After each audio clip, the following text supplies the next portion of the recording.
দেখো বন্ধুরা, তোমাদের দাদাভাই বাজার থেকে 2 প্যাকেট চাউমিন নিয়ে এসছে। কেন? তার আর্জি হয়েছে চিকেন চাউ খাবে। এদিকে আমার শরীরটা একদমই ভালো না, কারণ আমার জ্বর হয়েছে।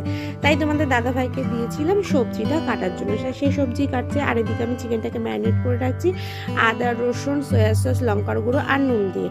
তারপরে আমি কড়াইতে তেল গরম করতে দিয়ে ডিমগুলো 3টে ডিম দিয়ে ডিমের ভুজিয়াটা ভালো করে করে নিয়েছি। এদিকে আবার তেল গরম করে যে ম্যারিনেট করা চিকেনটা ছিল সেটাকে ওখানটায় ভাজ দিয়েছি। তো যখন একটু সেদ্ধ হয়ে গেছে তখন দিয়েছি গাজর কুচি, বাঁধাকপি, এবার দিয়ে দিলাম স্বাদ মতো নুন আর রসুন কুচি দিয়েছি আর দিয়েছি কাঁচা লঙ্কা কুচি। এবারে ভালো করে নাড়িয়ে নিলাম। এবার দিয়েছি ক্যাপসিকামটা একটু সিদ্ধ হয়ে গেলে তার মধ্যে পেঁয়াজ কুচি দিয়ে দিলাম আর তার মধ্যে ডিম দিয়ে দিয়েছিলাম, সেটা ভিডিওতে দেখাতে ভুলে গেছি।